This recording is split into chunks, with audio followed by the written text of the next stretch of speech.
The first question. Leaving soon for the best. I look back on the 5 months with you and think, I have been with Bhagwan and I have not been with Bhagwan. I have seen him and yet something remains unseen. I have heard him, yet still I am deaf to his teaching.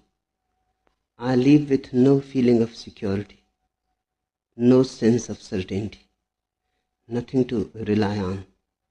Have I missed you? The question is from Swami Anand Subhuti. No, you have not missed me at all. People who leave me with certainty, security, they are the ones who have missed me. I am not here to give you a dogma. A dogma makes one certain. I am not here to give you any promise for the future.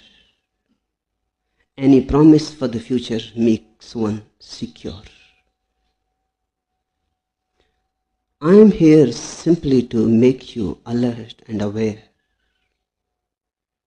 That is to be here now, with all the insecurity that life is, with all the uncertainty that life is, with all the danger that life is. I know you come here seeking some certainty, some creed, some ism, somewhere to belong to, someone to rely upon. You come here out of your fear. That is to be here now, with all the insecurity that life is, with all the uncertainty that life is, with all the danger that life is. I know you come here seeking some certainty, some creed, some ism, somewhere to belong to, someone to rely upon. You come here out of your fear, out of your fear. You are searching a sort of beautiful imprisonment so that you can live without any awareness. I would make you more insecure, more uncertain, because that's how life is. That's how God is. When there is more insecurity and more danger, the only way to respond to it is by awareness. There are two possibilities. Either you close your eyes and become dogmatic, become a Christian, or a Hindu, or a Mohammedan. Then you become like an ostrich. It doesn't change life. It simply closes your eyes. It simply makes you stupid. It simply makes you unintelligent. In your unintelligence, you feel secured. All idiots feel secure. In fact, only idiots feel secure. A really alive man will always feel insecure. What security there can be? Life is not a mechanical process. It cannot be certain. It is an unpredictable mystery. Nobody knows what is going to happen the next moment. Not even God that you think resides somewhere in the seventh heaven. Not even He, if He is there. Not even He knows what is going to happen. Because if He knows what is going to happen, then life is just bogus. Then everything is written beforehand. Then everything is destined beforehand. How can he know what is going to happen next if future is open? If God knows what is going to happen next moment, then life is just a dead mechanical process. Then there is no freedom. And how life can exist without freedom? Then there is no possibility to grow or not to grow. Everything is predestined. Then there is no glory, no grandeur. Then you are just robots. No, nothing is secure. That is my message. Nothing can be secure, because a secure life will be worse than death. Nothing is certain. Life is full of uncertainties, full of surprises. That is its beauty. You never can come to a moment when you can say, now I am certain. When you say you are certain, you simply declare your death. You have committed suicide. Life goes on moving with 1,001 uncertainties. That's its freedom. Don't call it insecurity. I can understand why mind calls freedom insecurity. Have you lived in a jail for a few months or few years?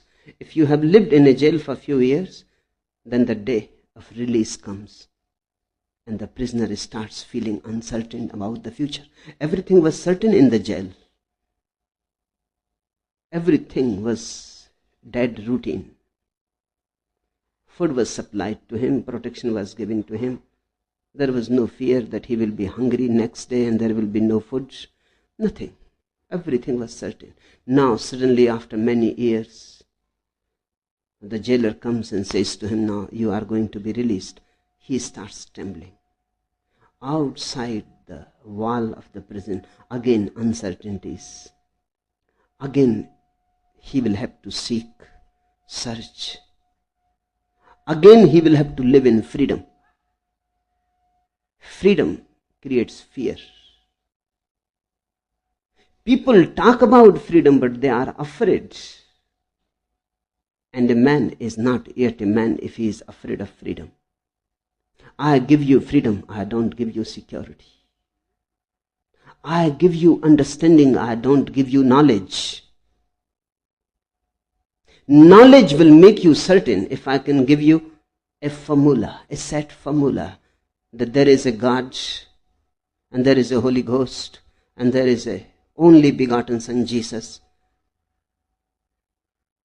There is hell and heaven. And these are the good acts and these are the bad acts. Do the sin and you will be in hell. Do what I call the virtuous acts and you will be in heaven. Finished, then you are certain. That's why so many people have chosen to be Christians, to be Hindus, to be Mohammedans, to be Jains. They don't want freedom. They want fixed formulas. A Jew was dying. Suddenly, in an accident on a road, nobody knew that he is a Jew. A priest was called, a Catholic priest. He leaned closer to the Jew, and the man was dying in the last throes of death. And the priest said, do you believe in the Trinity of God the Father, the Holy Ghost, and the Son Jesus? The Jew opened his eye and he said, look, here I am dying. He is talking riddles. Here I am dying and he is talking in riddles.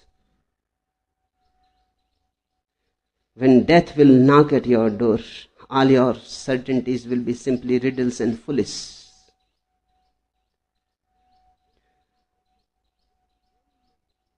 Don't cling to any certainty. Life is uncertain. Its very nature is uncertain. And an intelligent man always remains uncertain. This very readiness to remain in uncertainty is courage.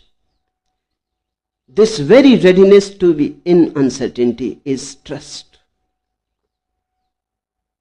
An intelligent person is one who remains alert, whatsoever the situation, and responds it with his whole heart. Not that he knows what is going to happen. Not that he knows that do this and that will happen. Life is not a science. It is not cause and effect chain. Heat the water 100 degrees and it evaporates. It is a certainty. But like that, in real life, nothing is certain. Each individual is a freedom, an unknown freedom. It is impossible to predict, impossible to expect. One has to live in awareness and in understanding. You come seeking knowledge to me. You want set formulas so that you can cling to them. I don't give you any. In fact, if you have any, I take them away. By and by, I destroy your certainty. By and by, I make you more and more hesitant. By and by, I make you more and more insecure. That is the only thing that has to be done. That's the only thing a master needs to do, to leave you in total freedom. In total freedom, with all the possibilities opening, nothing fixed. You will have to be aware. Nothing else is possible. This is what I call understanding. If you understand, insecurity is an intrinsic part of life. And good that it is so. Because it makes life a freedom. It makes life a continuous surprise. One never knows what is going to happen. It keeps you continuously in wonder. Don't call it uncertainty. Call it wonder. Don't call it insecurity. Call it freedom. I leave you with no feeling of security, no sense of certainty, nothing to rely on. Precisely that's what I have been always hoping. Have I missed you? No, not at all. You have understood me well. Go with this uncertainty into the world. Go with this insecurity into the world. And never be a coward. And don't regress back into some dogma. I have been with Bhagwan and I have not been with Bhagwan. Yes, it is so. This is the paradox of love. You possess your beloved and yet you don't possess. You are with your beloved and yet you are not with. This is the paradox of love. You cannot possess your beloved like a thing.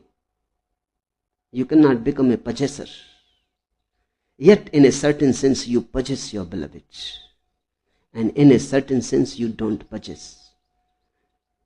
In fact, the more you love, the more you make your beloved free. In fact, the more freedom you give to your beloved, the more you possess. The more you possess, the less you possess. This is the paradox of love. Here, being with me is an act of love. I have nothing else to give to you except my love. I have nothing else to share with you except my love. While you are here with me, you will be in this paradox continuously. You will feel you have been with me and you will feel that you have not been with me. Both are true and both are true together. That's the paradox of love. The more you have been with me, the more you will feel that you have not been with me. The less you have been with me, the more you will feel that you have been with me. There are foolish people, unloving people, who come and listen once or twice and think they have known me. And they go with certainty, with decisions, conclusions. They don't know what love is. They don't know what truth is. They come with certain prejudices. And if they feel that I am agreeing with their prejudices, they think they have understood me. And they say I am right. If I am not agreeing with their prejudices, they think they have understood me and this man is wrong. If you are here for a longer period, and the period is not so much important as the depth of the relationship, that is the meaning of sannyas. That is a plunge into a deeper intimacy, into a deeper commitment. Just the other night, a woman was asking, if I don't take sannyas, won't you accept me? I told her, yes, I accept you. Whether you take sannyas or not is irrelevant, but you will not be able to accept me if you don't take sannyas. If you are able to accept me, then sannyas is just a gesture of your acceptance, nothing else. It is just a gesture that I am coming with you, that I am ready to be with you, that even if you are going to hell, I would like to be with you in hell than to be in heaven alone. That's all. I am not promising you that I will take you to heaven. Nothing of the sort. Nobody should be hoping that. I am not promising you anything of that sort. Maybe I am going to hell. A sannyasin is one who has trusted me, who says, okay, so I am also coming. But I am coming with you. Then something starts transpiring between me and you. It is not only changing your clothes. It is not only changing your name.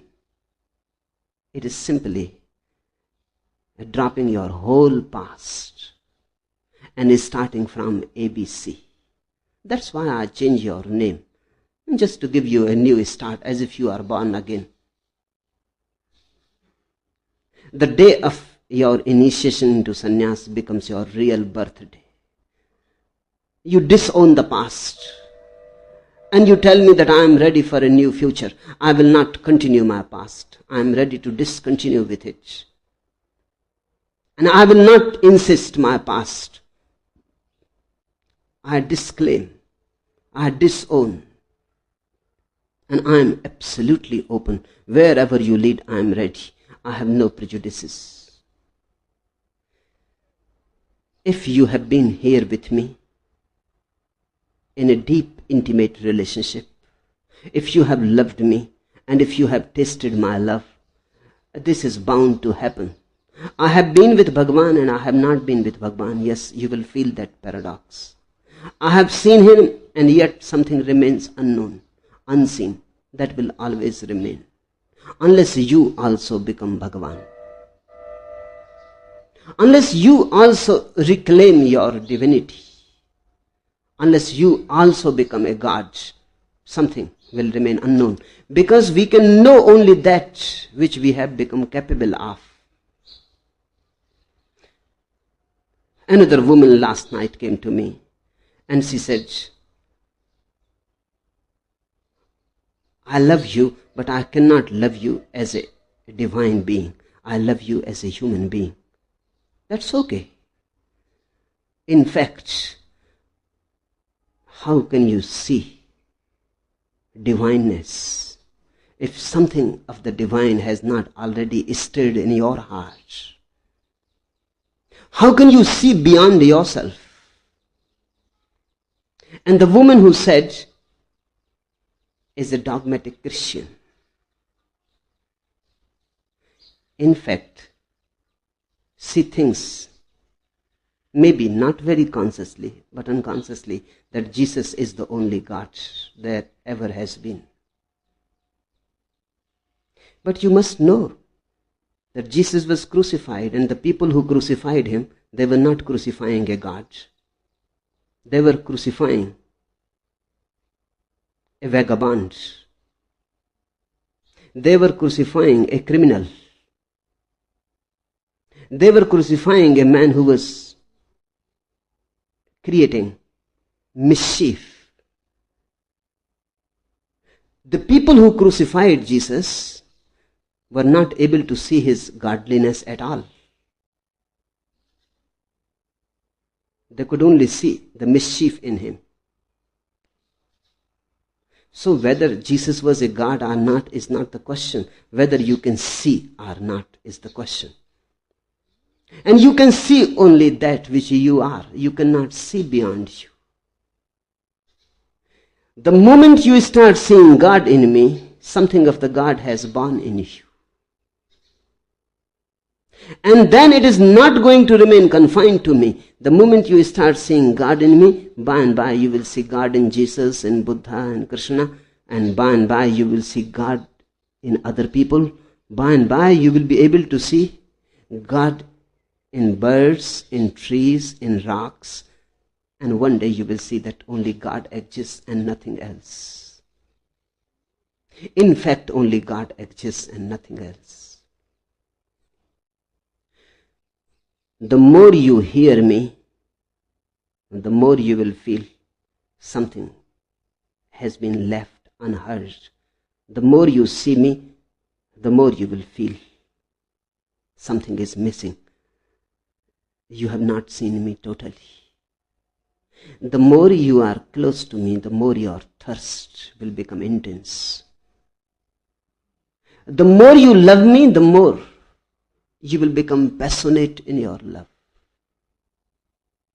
A burning desire will arise in you to yourself become a God. Now there is a problem with Christians, Mohammedans, Jews who think God as a person. There is a problem. They think God is the one who created the world. In the East, we have deeper understanding of God than that. Creation is not something separate from God. It is His play. It is He Himself, hiding in many forms. Here He has become a rock, there He has become a flower. Here He is a sinner and there He is a saint. The whole play is His. And He is the only actor. And He goes on dividing His roles. He is in Jesus and He is in Judas. In the East, God is not a person. God is the very stuff the universe is made of. God is not a creator. God is creativity. And the creator and the creation are just two aspects of the same creative energy. In the West, the idea is something like as if a painter is making a picture, a painting. By the time the painting is complete, the painting is separate from the painter. Then the painter can die, but the painting will remain. In the East, we don't think God and the world as a painter and a painting. We think God as a dancer, Nataraj. You cannot separate the dancer from the dance. If the dancer goes, the dance goes. If the dance stops, then the person is no more a dancer. Dancer and dancing exist together. They cannot exist separately. You cannot separate them. God is more like a dancer. I am one of his movement, you are also one of his movement. You may recognize, you may not recognize. The only difference in the world is few people recognize that they are gods and few people don't recognize that they are gods. The difference is not of your being, it is only of recognition. More and more you love, more and more you become understanding and aware. More and more you will feel something is missing. I have heard him, yet still I am deaf to his teaching. You have really heard me. Only then this feeling can arise. If hearing me you think you have understood me, you are really deaf. Not only deaf, you are stupid also. I am talking something about the ineffable. I am talking something about the ultimate mystery. You can understand it, yet you can never understand it totally. It is elusive. It escapes. It is within reach, but it is not within grasp. You are always coming closer and closer to it, but you never arrive. And the day you arrive, then you are no more there. The distinction between the seeker and the sought disappears. Then you are it. That art thou. Then you are it. That is the moment of culmination.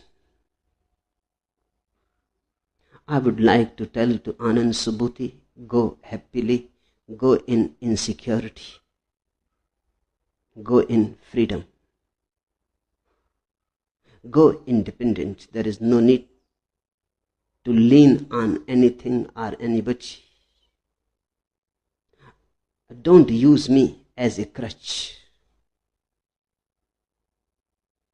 Allow me to help you to become independent, to be free of me and to be free of everything. You have not missed me. I have fallen like a seed into your heart. Just watch prayerfully. Wait with deep gratitude, and in right time, the seed will sprout.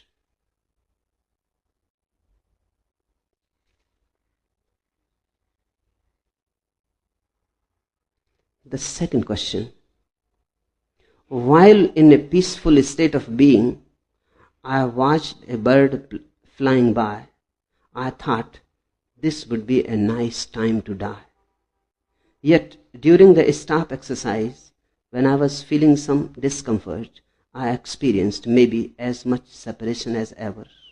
Do the conditions of the particular moment of death determine something about the nature of an enlightened being, or vice versa? First,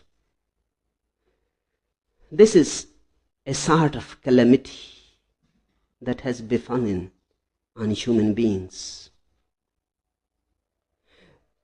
Somehow, when things are going beautiful and you feel calm and quiet and collected, why you start thinking of death?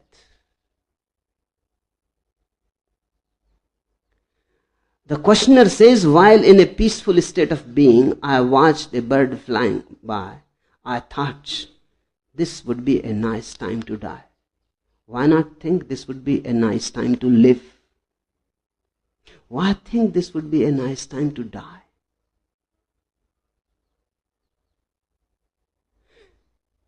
Something is implied in it.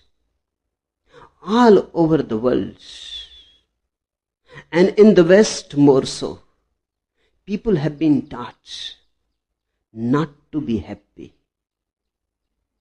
not to enjoy life, not to be ecstatic.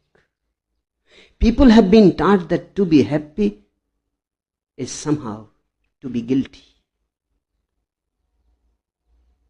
People have become deep down very much conditioned. When they feel happy, they almost always feel guilt arising. When they feel sad, everything is good. When they are depressed, nothing is wrong. When they are serious, there is no guilt. Have you watched it? Dancing with a woman, suddenly you feel guilty. Making love to a woman, suddenly you feel guilty. Enjoying your food, suddenly you start looking guilty. Have you watched? Whenever there is happiness, something of guilt arises in you. This never happens when you are sad, when you are depressed, when you are carrying a long face, then this never happens. But if you are smiling, even people feel afraid to laugh. They laugh reluctantly,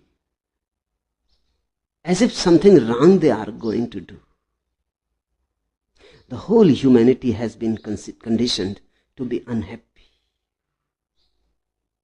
All happiness has been condemned as sin. That's why saints are painted as if they never laugh. Christians, in fact, say that Jesus never laughed. This is absurd. If Jesus was an enlightened man, only he is entitled to laugh. But Christians say he never laughed. Have you ever seen a picture of Jesus laughing? So dead, dull, serious, death-like. All Jesus' pictures are falsifications. They cannot be about the real man Jesus. This real man must have been totally different, because we know he enjoyed drinking. It is impossible to think a person who enjoys drinking and not laughing. He enjoyed women. It is difficult to think of a man who enjoys women and not laughing. He was friendly, almost in love with a prostitute, Mary Magdalene. It is difficult to move with a prostitute. He was not moving with a Catholic monk, not with a priest, not with the Pope, with a prostitute. These were the condemnations over him. And he was moving with simple people, simple folk. Carpenters, farmers, very uneducated people. You cannot expect them to be serious. He was not moving with scholars, with professors, with vice chancellors, no. He was moving with very simple people, ordinary people, down to earth people. It is impossible to think that he was not laughing. Late in the nights, they will enjoy food and drink. He must be gossiping. He must be telling jokes.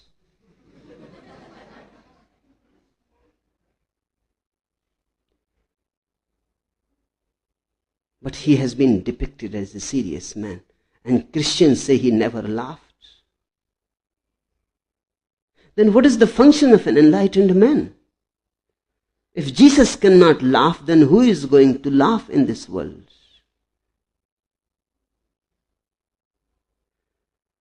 But somehow, man has been conditioned to be unhappy. Happiness seems to be hedonistic, Epicurean, pagan.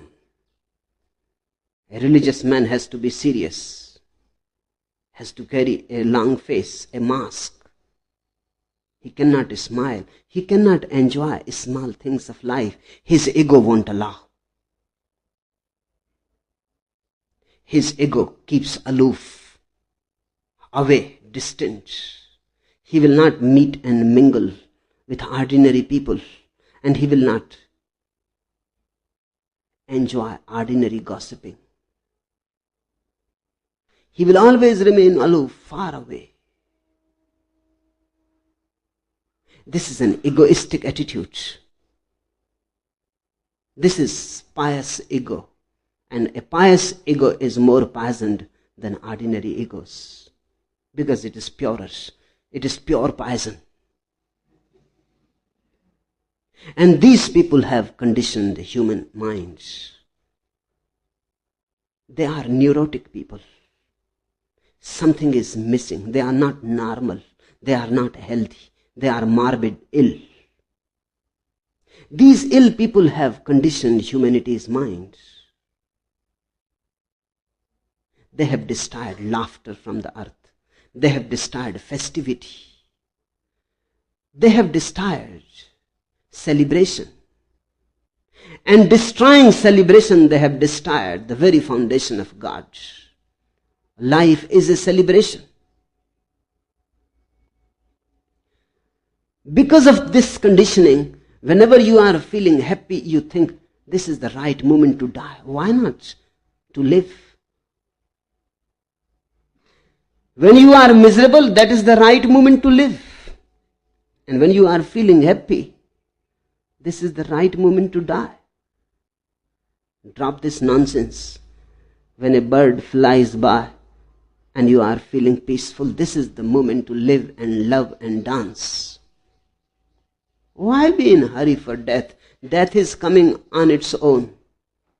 It need not have any support from you. It is already coming. While you are alive, be so alive that even death, when it comes, cannot kill you. A really alive person transcends death.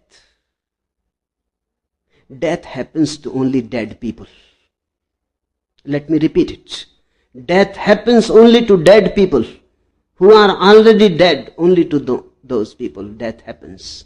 A really alive person transcends death, goes beyond death. Death comes but misses the target. How can you kill a person like Buddha? How can you kill a person like Jesus? How can you kill Krishna with his flute on his lips? Impossible. Death itself will start dancing around him. His life is so abundant that death itself will fall in love with him.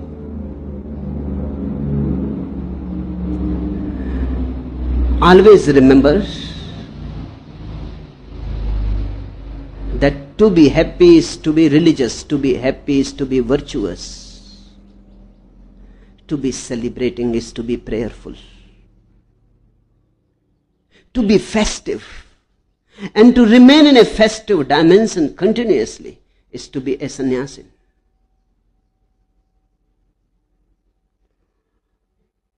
Then you enjoy whatsoever happens. You enjoy health when it happens, and you enjoy illness also when it happens. Then both become beautiful. In health, you enjoy activity. When you are ill, you enjoy relaxation. It is beautiful sometimes to be ill and just lying on the bed, resting, not worrying about the world, allowing yourself a good holiday, singing, praying, meditating on the bed, reading a little bit, listening to music, or just doing nothing, just being lazy. It is beautiful. If you know how to enjoy health, you will be able to know how to enjoy illness also. Then you become a master. You become skillful. This is the whole art of life. You enjoy your youth, and when you become old, you enjoy your old age. Old age has its own beauties. No young man can have those beauties. Youth is shallow, full of energy but shallow. Old age is not so full of energy, but things are settling and death is arising. If you miss your youth, you will miss your old age also, remember. So I am not saying become old while you are young. I am saying be whatsoever you are. Let that moment be your totality. When a child, be a child. Never enforce on any child your wisdom, because that is a crippling thing. Don't try to make a child old before he is old. Don't crush him. That's what has happened in the world. Old people are dominating children, and they want to pull them out of their childhood faster than nature allows.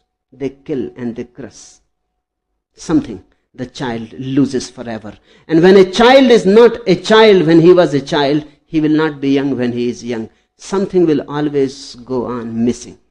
He will be always late in life. He will miss the train. That's why so many people dream of missing the train. This is one of the commonest dreams in the world. People rushing towards the railway station, doing everything in a hurry. Somehow they reach on the platform and the train is moving or has moved, and they just see the last bogie leaving the platform. This is the commonest dream. It is very significant. It simply shows that somehow you have been missing the train that life is. You always reach late. You are never in time.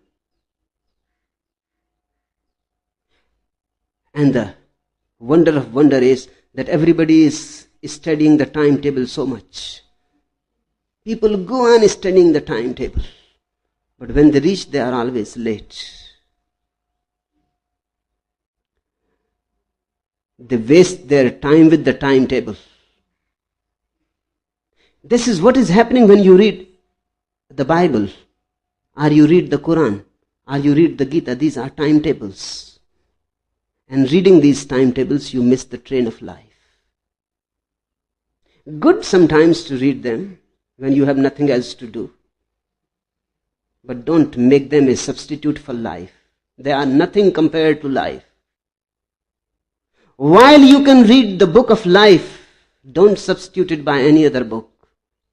When you can read a tree, read the tree. When you can read the rose bush, read the rose bush. When you can read a man, read the man. When you can read a woman, read the woman. These are alive books, the real Bibles. But you are too much concerned with dead books. And by the time you raise your eyes, the train has left. A child has to be a child when he is a child. A young man has to be a young man when he is a young man. An old man has to be an old man when he is old. If you miss your youth, then you will be in difficulty. You will never be really old. Your body will start deteriorating and your mind will hanker around your youth. The unfulfilled desires, the sensuality, the sexuality, the greed, the ambition, all that you always wanted to do and could not, because at that time you were reading the Bible or the Gita, now will haunt you. Now your mind will go after those things. I was reading one beautiful story about a missionary who went to Africa to teach Christianity to a cannibal tribe. He was talking to the chief of the cannibal tribe, very old man, near about 85, 90. The cannibal listened very attentively, then he asked few questions. One, he said, "So do you mean to say to me that I should not fall in love with my neighbor's wife?" The missionary says, "Yes, you have understood rightly." And then the chief said, "And do you mean to say to me that I should not kill anybody in a fight?" The missionary was very happy. He said, perfectly right, you have understood me. The cannibal said, do you mean to say that robbing somebody of his property or killing him in the fight or taking his wife as your own wife is wrong, immoral, is sin? The missionary says, absolutely, absolutely. The chief said, but I can't understand, because I am too old to do all these things. So do you mean to say that to be an old man and to be a Christian is the same?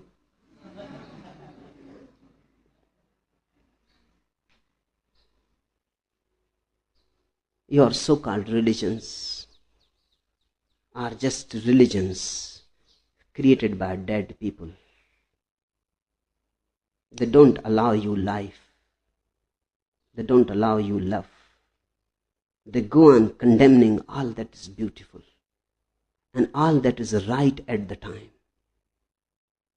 My whole emphasis is that live the moment whatsoever it is, and live it with tremendous energy. If you are a young man while young, you will be an old man while old, very wise. You will have known all that is good and bad in life. The day and night, the summer and winter, all you would have known. By your own experience, a wisdom will arise. And when you will be dying, you have enjoyed your life so tremendously, you will be able to enjoy your death also. Only a person who has enjoyed his life becomes capable of enjoying his death.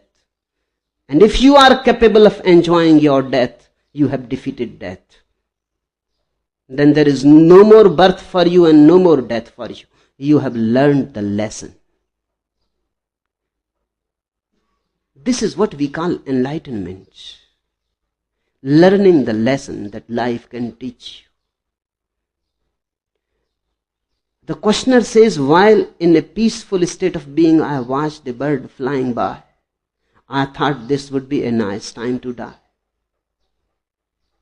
This thought must have come out of your Christian background. The so-called pseudo-religious background. Life negative background.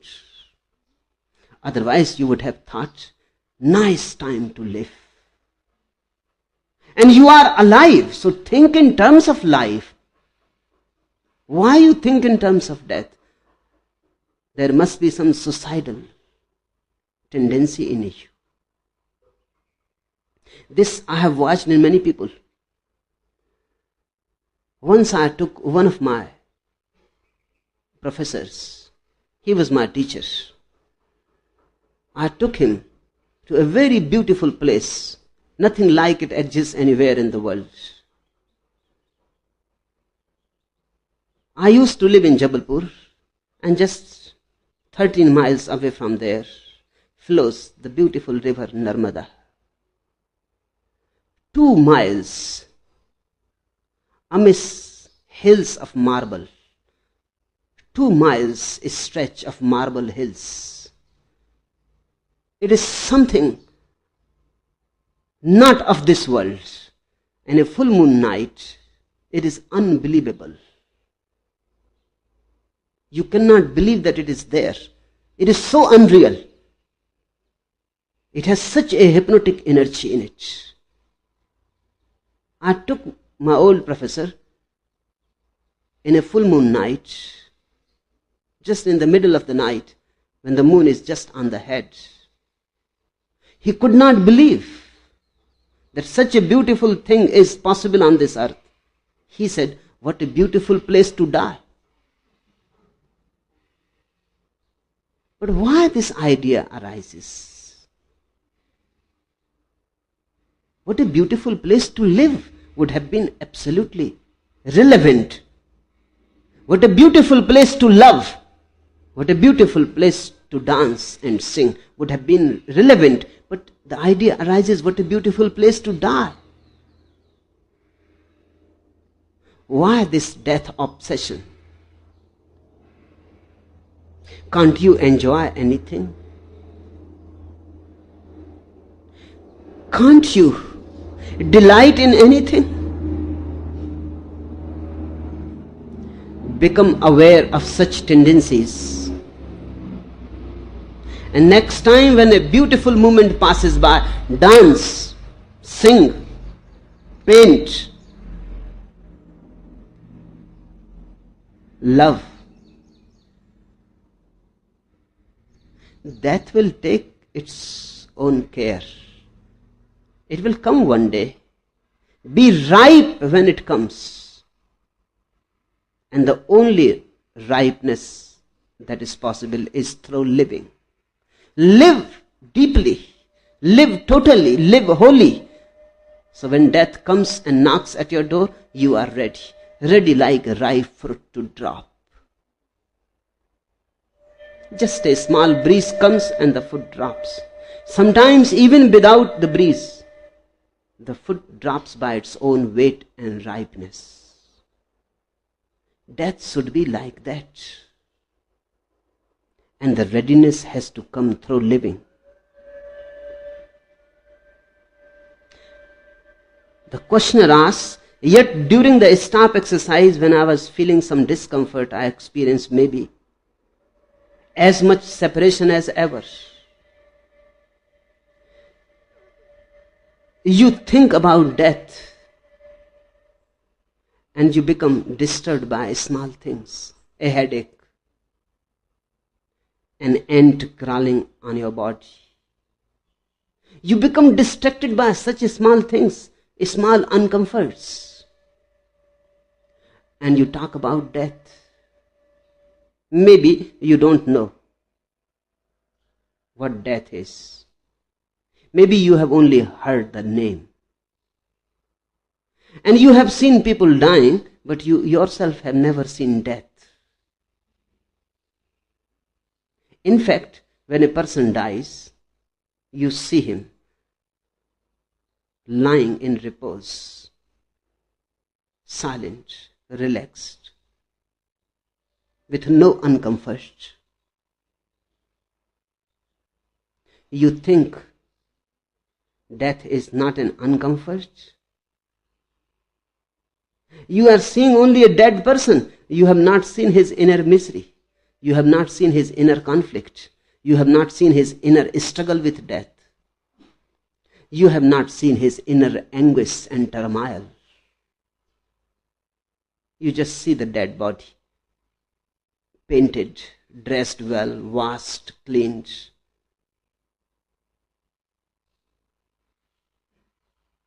One man died. Mullah Nasruddin went to see with his wife. And the wife said, looks so beautiful and so silent. Nasruddin said, has to look beautiful in silence. Is coming from Kashmir, 3 months holiday.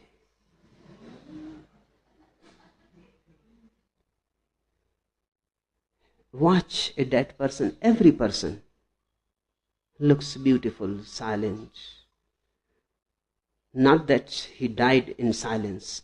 Not that he died beautifully. Rarely a person dies beautifully. 99% people struggle very badly. Fight. Great stress arises. Just think, a small ant crawling on your body, a small thorn in your feet, and how uncomfortable you become. A small headache, stomach a little disturbed, and how you much become concerned. Just think, the body and soul are being taken apart. With the body you have become so involved. You have completely forgotten that you are a soul and you are being taken apart. You cling.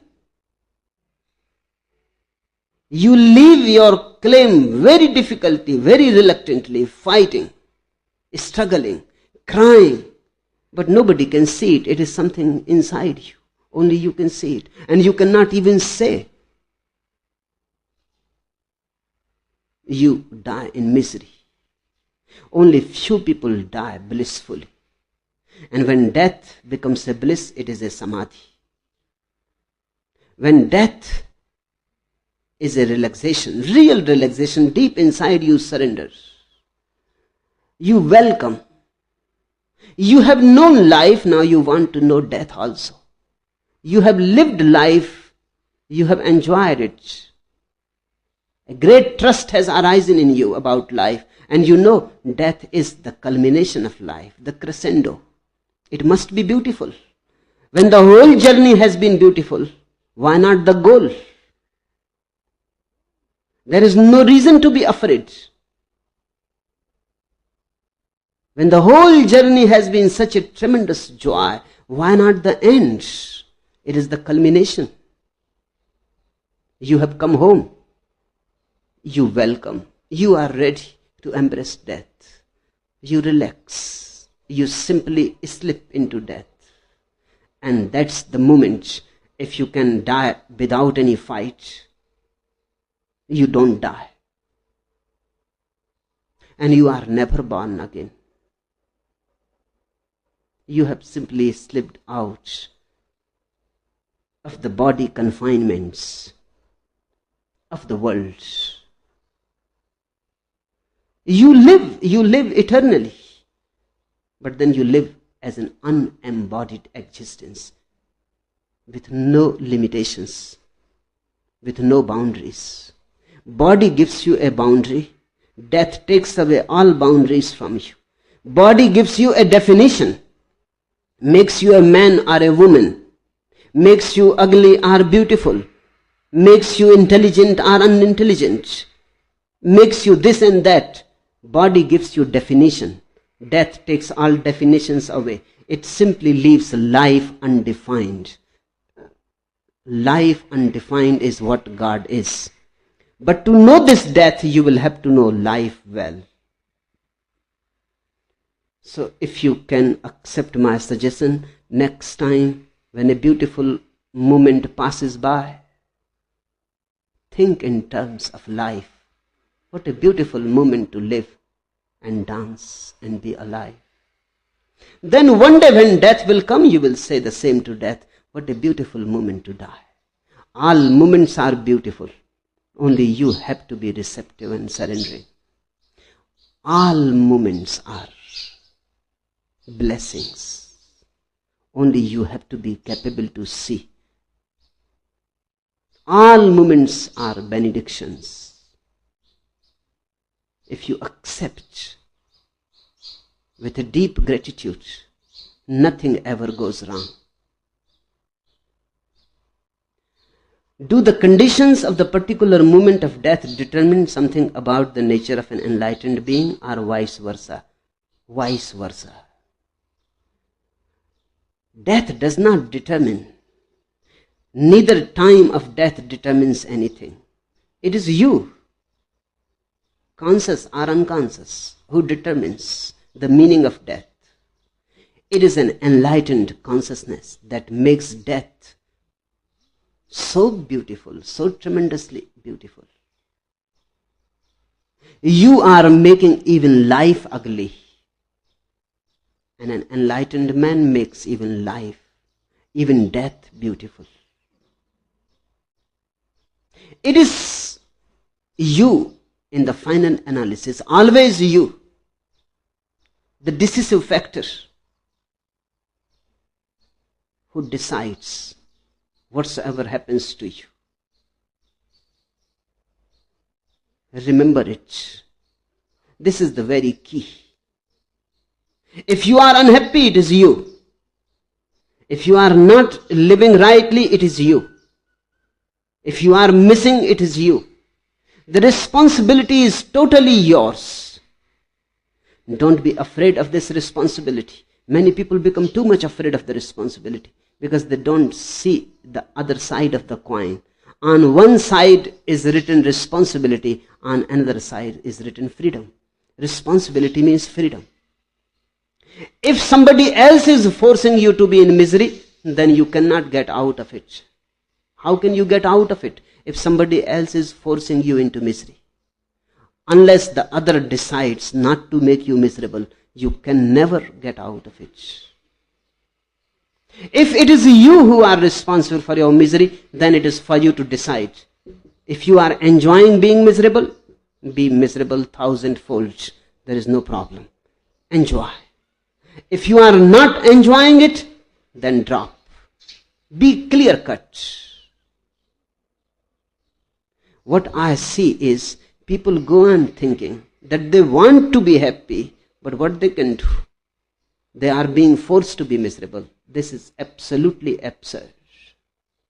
Nobody is forcing anybody. Nobody can force anybody to be miserable. A man who knows how to be happy becomes happy in any sort of situations. You cannot give him any situation in which he will not find something to be happy about. And there are persons who have learned the trick to be unhappy. You cannot give them any situation where they will not find something to be unhappy about. Whatsoever you want to find, you will find. Life goes on supplying all sorts of things to you. You choose. I have heard 2 men were imprisoned. It was a full moon night. Both were standing near the window of their dark cell. The full moon was there.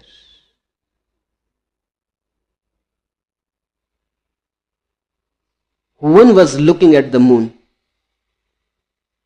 and it was a rainy season, must have been like these days, and there was much water and mud just in front of the window, dirt, and it was smelling and stinking. One man continued to look at the moon, another continued to look at the mud. And the man who was looking at the mud, of course, was feeling very miserable. And the man who was looking at the moon was aflame, aglow.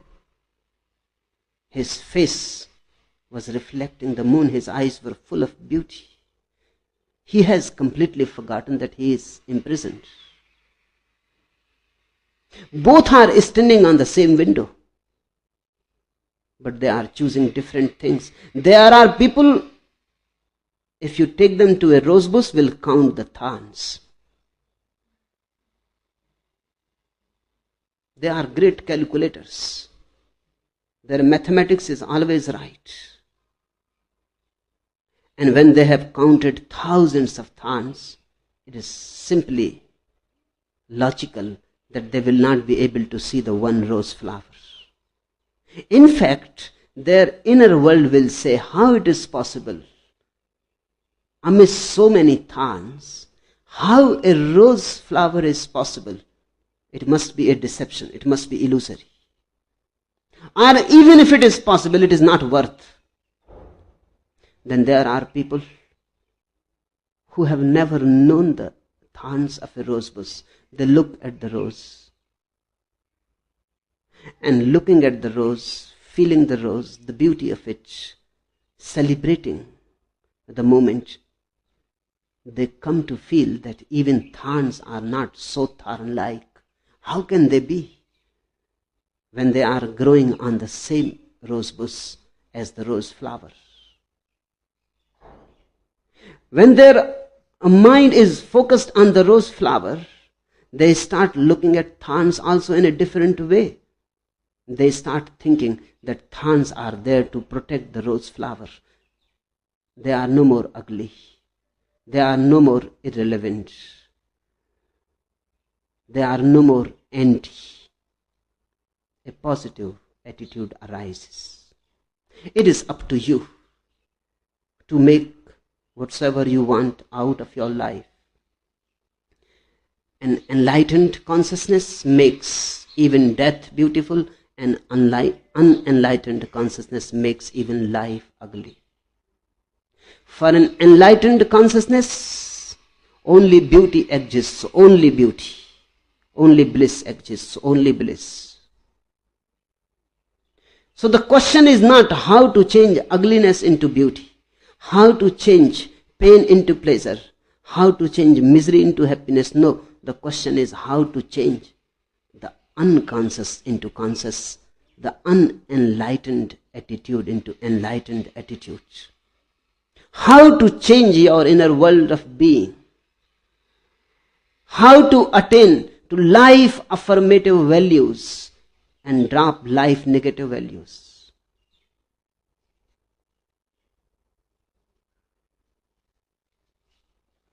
The third question. I am a so-called psychologist. Usually I enjoy it. Recently I have begun to appreciate witnessing. I wonder now if I am qualified to be a psychologist. Carl Rogers used the phrase unconditional positive regard as the core of psychotherapy. Compassion is so foreign and new to me. Kindly advise.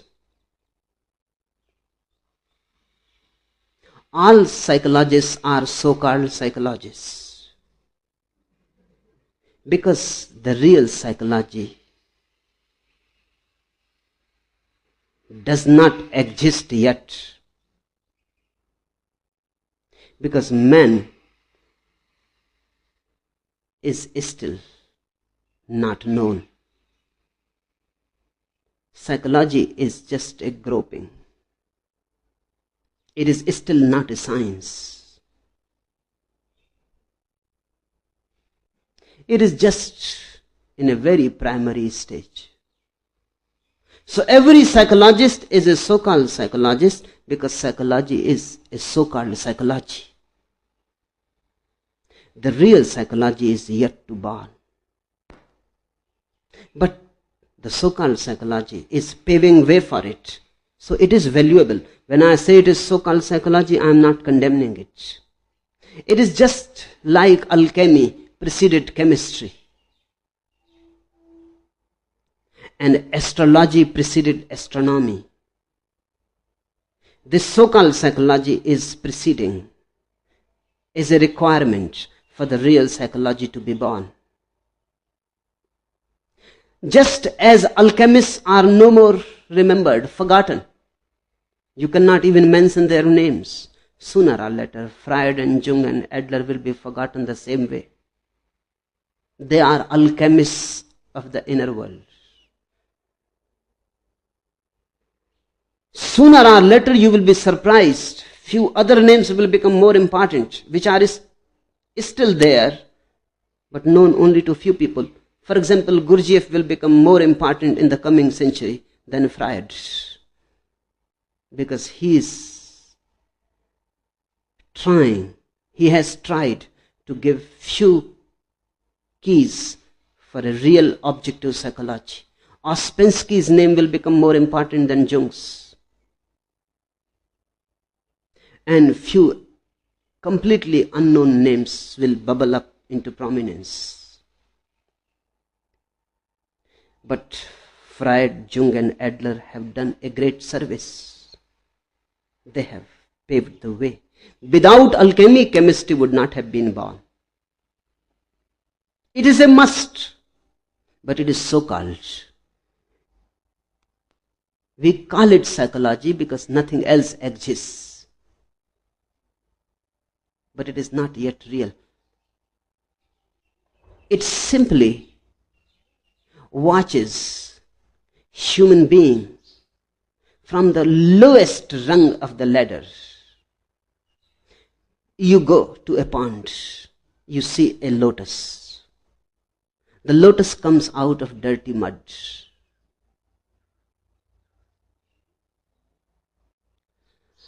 The modern psychology reduces the lotus to the dirty mud. It says the lotus is nothing but the dirty mud. It is right in a way, and yet absolutely wrong. Right in a way because the lotus needs the dirty mud to come out. It comes out of the dirty mud. But to reduce it back to the dirty mud is not right. The real psychology, if you ask a Buddha, or you ask a Patanjali, who are the pioneers of a real psychology which has not yet settled, which has not yet found its place in the human consciousness, which is still hovering around, seeking, searching for a nest,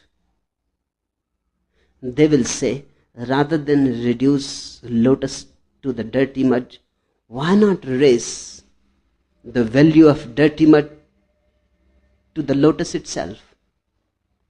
Why say that the lotus comes out of dirty mud? Why not say that the dirty mud carries a lotus within itself? The dirty mud is an abode of lotus, a temple. Why not raise the value of the dirty mud? And that seems to be better, more objective. The higher should never be explained by the lower. The lower cannot explain the higher, but the higher can explain the lower. Watch. Darwin says man comes from the monkeys, so he is nothing but a monkey. Freud says art comes out of sexuality, so it is nothing but sexuality. Meditation, religion, God are nothing but frustrations, repressions, complexes. Then religion looks like a mass neurosis.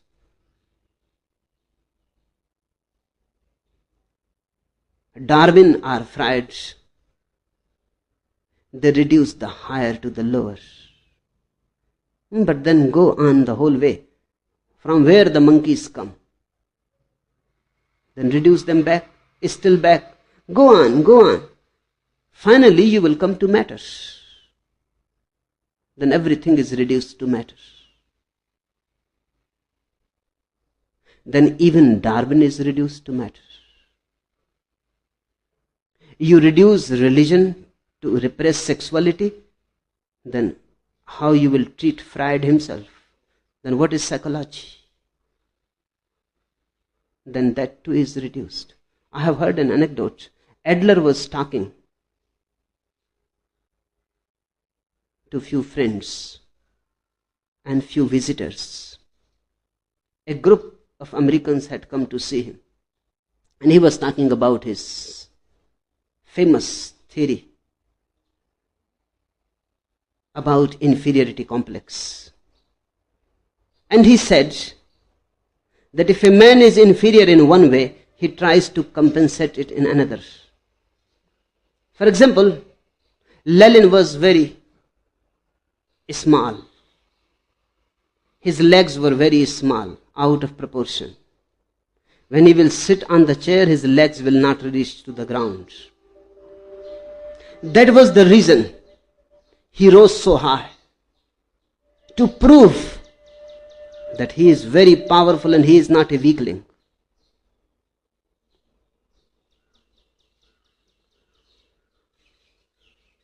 He talked on, and he gave many examples that people who lack something always become ambitious for power.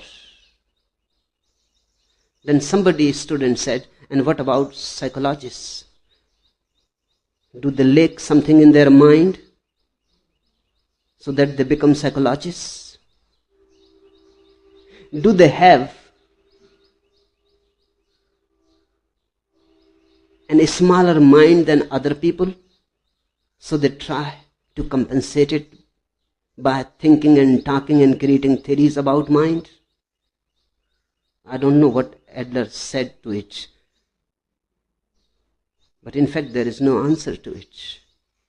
If religion is repressed sexuality, art is repressed sexuality, science is repressed sexuality, then what psychology is? What Freud, Jung and Adler are? Then you go on reducing backwards, and finally nothing is left, only matter. But everything comes out of this matter. That means everything is implied in matter. Then matter is no more material. Then matter carries gods hidden behind it, because a Buddha is born, a lotus flowers. In the East, we have a totally different attitude about psychology. And the attitude is always explain the lower by the higher. We say that sex is nothing but the lowest rung of samadhi. Sex is nothing but the lowest rung of your superconsciousness. Then the whole view changes. Then there is possibility to grow. The modern psychology leaves no possibility for growth. It reduces everything to dirt, and there is no possibility to grow. In fact, there is no point in growing, because all is going to be just repressed sexuality.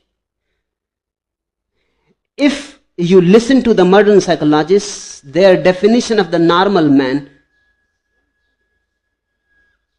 makes life worthless. Einstein is abnormal, because a normal man never bothers about the mathematics of the world. Why he should bother? Michelangelo is abnormal. He must have some psychological problem. That's why he becomes so imaginative. Van Gogh is abnormal. Buddha, Jesus, Krishna, all are in some way neurotic. They are not normals, abnormals. They are all condemned. Then who is normal? The man who only lives in unconsciousness, gets up early in the morning, goes to the marketplace, earns his living, gives birth to children, makes a house, goes on moving in a routine for 70 years, then dies. This is the normal man. Not creative, not innovative, not original in any way, has nothing to contribute. No art, no science, no religion. Just think about a really normal world according to Freud. It will be the most boring world possible. There will be no music, because it is repressed sexuality. There will be no poetry, because it is just fantasy. There will be no science, because to be a scientist is just nothing but a deep instinct of voyeurism.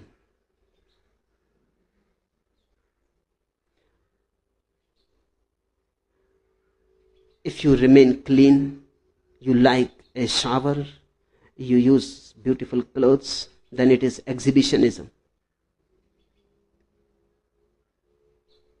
Then everything is condemned. Then everything is suspected and doubted. Then only animals are normal. And if man has to be normal, he has to be just live an animal life. Then you cannot soar high. Then the whole sky is taken away from you. And you live caged in your small cages of normal routine life. A world of normal people, according to Freud, is going to be worse than hell. Hell at least must be interesting. The world is beautiful because people soar high. Because there are Buddhas and Michelangelos and Van Goghs and Picassos, musicians and dancers and philosophers and psychologists and poets and painters. The world is beautiful because all are not normal. Few people try to be abnormal. Few people try to go beyond the norm, beyond the ordinary, and they try to raise themselves a little higher, to see more, to perceive more, to live more. People who are not satisfied with a dead routine life, people who are adventurous, people who take risk, people who dare, and people who go into the unknown and the unfamiliar. You are all abnormal according to Freud. Otherwise, what you are doing here with me? Meditating? Meditation is not a good term with Freud. Then something has gone wrong. Otherwise, an ordinary normal person never thinks of meditation. According to Freud, a normal person never thinks about himself. To think about the self is to become morbid. A normal person only thinks about others, never thinks about himself. Self-knowledge is a disease. The very idea of knowing oneself is ill. You are all abnormal. In fact, all great people, all rare people are abnormal. This psychology cannot be a real psychology. It cannot help us to explain Buddha, Jesus Christ, Mahavir, Patanjali. It cannot help us to understand the lotus. It can only help us to understand the dirty mud. What type of psychology is this? It does not help us to see above the boundaries, beyond the boundaries. It confines us to the boundaries. I call it a so-called psychology. Necessary, a preparation for the real psychology to come and take over. That's why I call all psychologists so-called. And the person who has asked the question says, I'm a so-called psychologist. Good that you are aware of the so-calledness of your science, that you are aware that it is not enough, that you are humble. It is very difficult to find a psychologist who is humble, because he thinks he has known man. He has known all that is possible to know. He becomes very, very egoistic. Good, it is a religious quality to be humble. Usually I enjoy it. It is good to help people. It is good to help them grow. Just one thing, remember always, don't help them just to be normal. Help them to grow. Help them to become unique. Don't help them to become normal. Normal, they will be just part of a collectivity. Help them to become individuals. Help them to become rare, unique. Enjoy it. Recently I have begun to appreciate witnessing. I wonder now if I am qualified to be a psychologist, if you ask me, and if my certificate can mean anything. To whomsoever it concerns, I certify you. By becoming a witness, the first rays are entering in you. You are really becoming qualified to be a psychologist. How can you be a psychologist? You have not witnessed even your own self.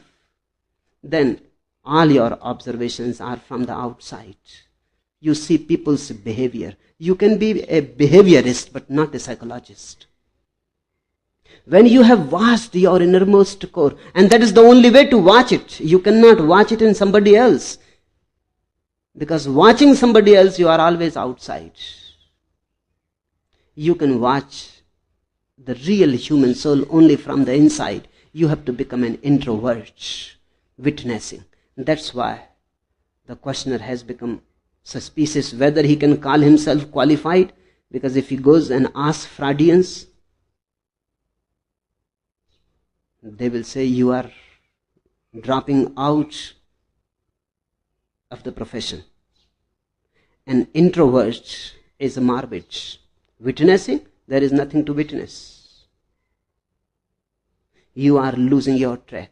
But I will say to you, for the first time you are becoming really a psychologist. Carl Rogers used the phrase unconditional positive regard as the core of psychotherapy. Yes, it is. Compassion. An unconditional acceptance of the other's being as he is. Ordinarily, psychology has a condemnatory attitude. It goes on labeling. You say something and they will say you are a schizophrenic. You say something and you are a split personality. You say something, you are a neurotic or a psychotic. And they go on labeling as if man is just a thing to be labeled. Man is not a thing to be labeled. Man is something to be revered with deep regard. Compassion is so foreign and new to me. Yes, it is foreign to psychologists because they take people as patients, not as persons. They have to treat you. Something has gone wrong. They have accepted it. It is new. If you start witnessing your being, you will feel more and more compassion. Allow it to happen more and more. In deep compassion, you will be able to help many more people. Because in fact, compassion is the only thing that helps. Compassion is therapeutic. Compassion is the only therapy there is. Enough for today.